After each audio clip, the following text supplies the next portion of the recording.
Assalamualaikum warahmatullahi wabarakatuh. Hari ini kita akan masuk di bab 2, yaitu tentang memetakan wilayah negara kesatuan Republik Indonesia. Jadi wilayah negara Indonesia kita bagi ada 4. Yang pertama ada wilayah daratan, kedua wilayah lautan, ketiga wilayah udara, dan keempat wilayah ekstrateritorial. Kita bahas dulu wilayah negara.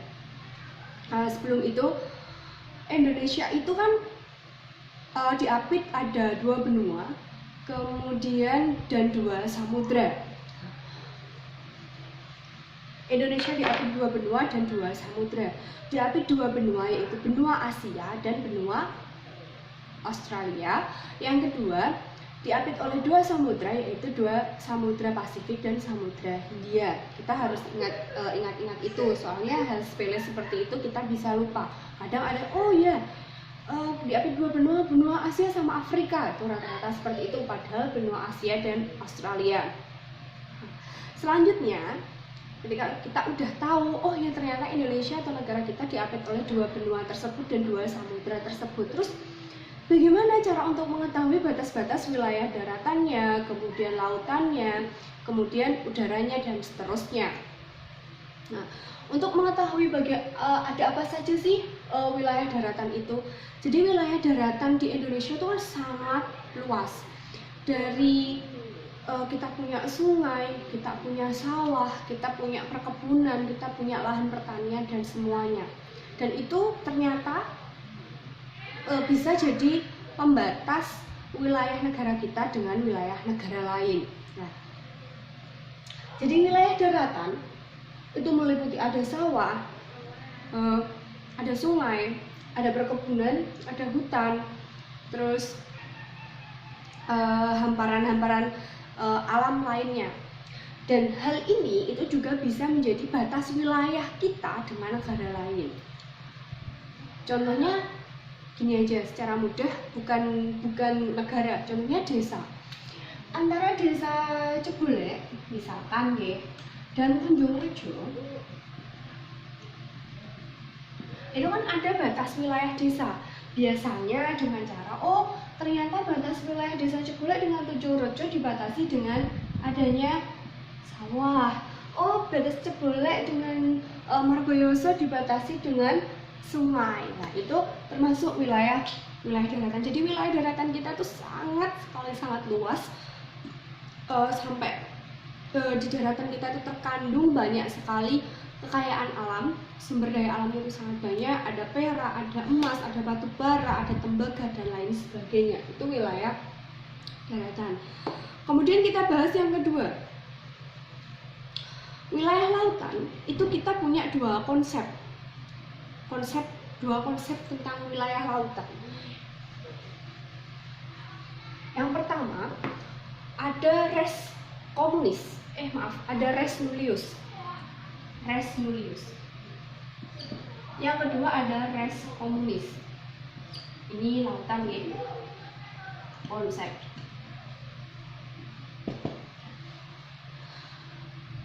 Res nullius ini menyatakan bahwa laut itu tidak ada pemiliknya sama sekali dan kita bisa memilikinya setiap saat. Tiap-tiap negara boleh memilikinya, bahkan boleh mengambil sumber daya alam yang ada di laut tersebut. Itu adalah res nullius. Lautnya gak ono sing duweni sama sekali. Jadi setiap negara berhak untuk memiliki laut tersebut, bahkan untuk mengambil sumber daya alam tersebut. Itu kalau res nullius. Beda dengan res komunis. Kalau res komunis menyatakan bahwa laut ini itu milik bersama. Milik bersama, ini tidak ada pemilik.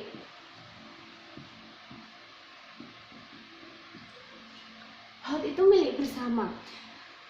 Boleh, semua negara boleh mengambil sumber daya alamnya, bukan untuk memilikinya, tapi yang diambil yang milik bersama itu adalah isi dari laut tersebut. Bahkan sumber daya alamnya pun boleh setiap negara itu mengambilnya, karena laut ini miliknya banyak negara. Itu kalau res komunis. Ini adalah konsepsi tentang wilayah lautan. Kemudian wilayah laut sendiri itu dibagi ada 3. Wilayah laut kita bagi ada 3. Zona laut teritorial, ada zona landas kontinen. Yang ketiga, ada zona ekonomi eksklusif. Sampun nggih. Sekarang kita bahas apa sih itu zona laut teritorial. Kita bahas nih. Saya hapus dulu. Zona laut teritorial adalah ini pantai. Dan ini garis pantai. Ini laut lepas. Jadi zona laut teritorial adalah wilayah atau garis wilayah, batas laut yang ditarik dari garis pantai ini ke laut lepas sebanyak 12 mil. Nah, itu zona laut teritorial. Jadi batasnya itu diukur dari 0 sini garis pantai ke laut lepas 12 mil. Sampun. Yang kedua, zona landas kontinen. Apa sih itu zona landas kontinen? Nah, gampangnya kayak gini. Zona landas kontinen wilayah daratan di bawah permukaan laut yang kedalamannya 200 meter atau lebih. Jadi wilayah daratan ini dari permukaan laut ini, wilayah daratan ini dari permukaan laut ini itu sebesar 200 meter. Hitungnya kan iki loh, daratan iki sampai ke daratan iki permukaan laut itu ditarik mengisor sebanyak 200 meter. Lah itu adalah batas wilayah zona landas kontinen. Yang terakhir, zona ekonomi eksklusif. Kalau zona ekonomi eksklusif, batas garis pantai, batas laut diukur dari garis pantai ke laut lepas sebanyak 200 mil. Paling jauh. Jadi ketika ada nelayan asing masuk ke negara kita, ke negara Indonesia, sudah melebihi 200 mil masuk ke sini, berarti orang-orang Indonesia itu boleh menangkap nelayan asing tersebut karena sudah memasuki wilayah negara Indonesia. Ini adalah batas-batas laut wilayah Indonesia meliputi ini. Ada zona laut teritorial, zona landas kontinen, zona ekonomi eksklusif. Dan ini kalau zona laut teritorial diukur dari garis pantai 0 derajat 0 sampai ke laut lepas 12 mil. Sedangkan zona landas kontinen diukur dari permukaan daratan ke bawah laut sebanyak 200 meter. Dan yang paling jauh yaitu zona ekonomi eksklusif ditarik dari garis pantai ke laut lepas 200 mil. Namun, yang ketiga, kita bahas kita bahas wilayah udara.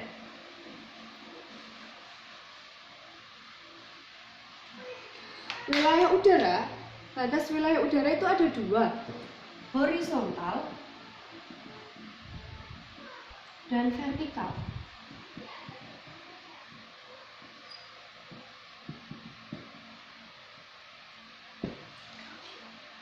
Wilayah udara secara vertikal, area udara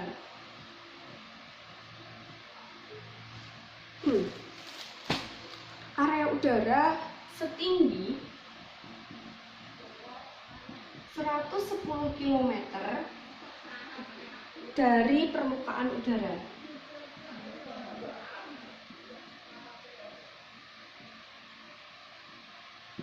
Itu adalah wilayah udara secara vertikal. Sedangkan wilayah udara secara horizontal itu sama dengan luas daratan. Bisa dipahami? Kayak gini. Jadi wilayah vertikal itu area udaranya itu diukur setinggi 110 km dari permukaan udara. Tapi kalau horizontal itu cara ukurnya berarti wilayah udara tersebut luasnya itu sama dengan luas daratan. Kalau kita mengukurnya Indonesia berarti ya seluas daratan Indonesia. Tetapi kita kan punya pantai, kita punya laut. Lah terus piye ngukure Bu? Misalkan seperti itu. Ngukurnya daratan ini luasnya misalkan 1.500 meter. Berarti ditambah dengan wilayah pantainya yang maksimal 12 mil. Itu cara ngukur horizontalnya. Jadi seluas daratan ditambah luas lautan yang paling banyak atau paling mentok maksimum 12 mil. Jadi kalau pantainya kita agih lebih dari 12 mil itu tidak bisa, paling maksimum 12 mil. Itu kalau batas wilayah udara. Yang terakhir, kita bahas wilayah ekstrateritorial. Wilayah ekstrateritorial atau daerah ekstrateritorial itu ada dua, meliputi dua hal. Ada kapal yang berlayar di bawah bendera suatu negara. Jadi misalkan gini, kita berada di Samudra Pasifik misalkan. Nah, keri-keri kita berlayar ke Samudra Pasifik dengan menggunakan kapal dan kita mengibarkan bendera Indonesia ketika naik kapal tersebut. Jadi kapal ini ono genderone mbok pasang lah.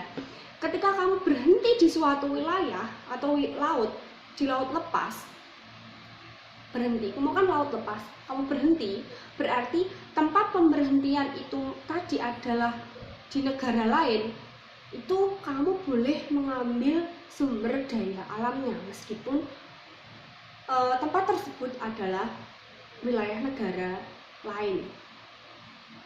Tuk numpak kapal kan, benderone mbok pasang kira-kira kue mandek jegrek ning nggone negara liya, dan itu kamu boleh mengambil sumber daya alamnya pada saat kapal kamu itu berdiri di atas laut itu, gitu. Terus yang kedua, kedutaan atau perwakilan tetap di wilayah negara lain. Yang kedua, setiap negara itu punya kedutaan, setiap negara itu punya wakil diplomatik dari negara lain, dan itu bisa untuk membahas wilayah ekstrateritorial. Maksudnya ekstrateritorial itu gini, di dalam hukum internasional itu ada kesepakatan yang dibuat oleh banyak negara, sehingga ada wilayah-wilayah kekuasaan negara lain yang bisa kita ambil sumber daya alamnya. Maksudnya seperti itu. Sampai bisa baca sendiri di buku LKS-nya Panjenengan. Ketika nanti belum paham, boleh Panjenengan tanya kepada saya. Boleh lewat grup yang sudah dibuat, boleh lewat Google Classroom, boleh Japri pun juga boleh, monggo. Tapi kalau misalkan pas waktu Japri lebih dari jam 12 malam itu nggak saya balas karena saya sudah istirahat ya. Terus batas-batas wilayah negara Republik Indonesia. Batas wilayah negara Indonesia itu ada 4: utara, barat, timur, dan selatan. Nah, sampean bisa lihat peta kalau yang punya peta. Kalau enggak, sampean bisa buka di YouTube, di Google. Sampean lihat peta Indonesia. Batas wilayah utara berarti atas itu kita dibatasi oleh beberapa negara. Ada 5, ada Malaysia, Singapura, Thailand, Vietnam, dan Filipina. Jadi kita dikelilingi oleh 5 negara batas wilayah Indonesia sebelah utara. Kemudian batas wilayah Indonesia sebelah barat, kita ada Samudra Hindia sama negara India. Negara India di sini yaitu Pulau Nicobar di India dan Pulau Ronde di Aceh. Itu kita di sebelah barat. Sebelah timur ada Papua Nugini dan Samudra Pasifik. Kemudian sebelah barat ada Timor Leste, wilayah daratan Timor Leste, kita dibatasi wilayah daratan Timor Leste. Kemudian ada perairan Australia dan ada perairan Samudra Hindia. Sampai sini dulu. Insya Allah mungkin untuk pembelajaran PKN mungkin saya tidak sesuai jadwal. Ketika saya udah siap buat maksudnya saya tinggal kirim ke linknya, link YouTube-nya melalui WA maupun Google Classroom, karena kita juga mengejar, kita mau UTS juga. Tetap semangat buat kalian, tetap semangat belajar. Saya mohon dengan sangat, tolong kalian tuh aktif, meskipun dengan keterbatasan kita, saya mohon untuk aktif bertanya. Jangan cuman dilihat, jangan cuman oh ya gini udah gitu, nggak ada respon timbal balik. Tolong aktif lah, tolong aktif tanya. Sampai baca yang nggak paham ditanyakan, jangan hanya sekedar nonton ini video, bukunya nggak dibaca, nggak dibuka. Itu tolong sampai panjenengan mas-mas atau mbak-mbak, monggo yuk kita sarang-sarang belajar nggih. Minggu depan kita akan bahas kedudukan warga negara Indonesia dan penduduk Indonesia. Ini akan lebih seru lagi nanti. Karena apa? Kamu udah termasuk penduduk warga Indonesia atau belum? Kamu sudah termasuk penduduk Indonesia atau belum? Apakah kamu termasuk penduduk bukan warga negara kita? Nah, nanti kita bahas dan kita kupas di sini. Syarat-syarat yang kamu udah jadi penduduk Indonesia bagaimana? Apakah kamu penduduk warga asing terus selundupan minggu ini? Gitu. Minggu depan kita akan membahas itu semua nih. Saya kira sampai sini dulu. Saya mohon maaf jika masih ada kekurangan dalam menjelaskan, jika ada salah-salah jika menjelaskan, dan saya mohon maaf keterbatasan saya karena kita tidak bisa belajar dengan tatap muka. Hanya seperti ini, saya mohon maaf yang sebesar-besarnya nggih. Kita belajar sarang-sarang, tetap jaga kesehatan, tetap semangat buat belajar. Assalamualaikum warahmatullahi wabarakatuh.